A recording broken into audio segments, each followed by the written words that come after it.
Ayan yung aso.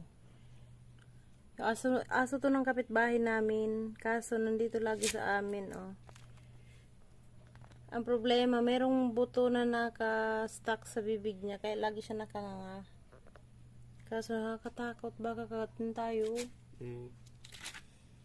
Ilawan mo nga ako. Kasi anuhin ko ng plies para Gusto ko yung sabihin ng owner niya. natatakot ako. Baka kagatin niya tayo.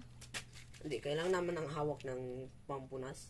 Ha? Yung pangharang, hindi, yung pangharang ng sa may ibart dito. Wait lang. Anuhin mo. Gigs. Tanggalin lang namin yung, Ito dyan. buto ng, tinan mo yan, oh. Ayaw. Ilawan mo nga lang ako, nak. Oh, Wait lang. Ala, yun nga. Ayan, oh, magtatanggal na. Gigs, halika rito. Gigs, oh, pumasok pa. Ala. Ay!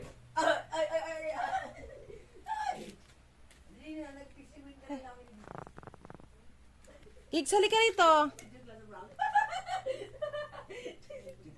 Nakakatakot kasi hindi naman niya ayun na. Gigs, halika rito.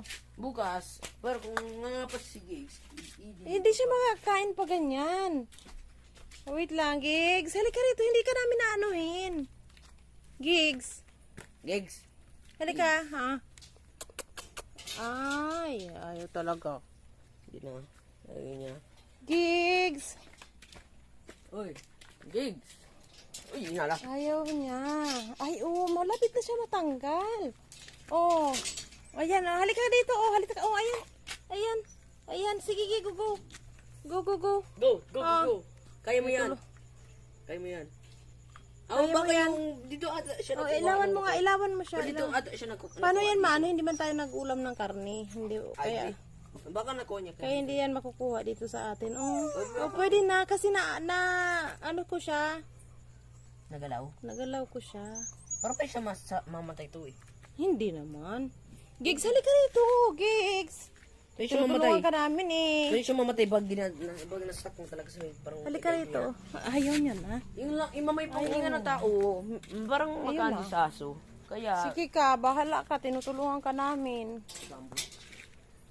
Wala na yung buto sa bibig mo, no? Natanggal na, no? Diba? Natanggal na yung buto sa bibig mo. Halika. Ay, galit sa akin. Galit sa akin. Ikaw talaga, napakamaldito mo. Tinulungan na nga kita, nagagalit ka pa sa akin, ha? Gigs. Bye, Gigs. Uwi na sa inyo. Inaaway mo ako.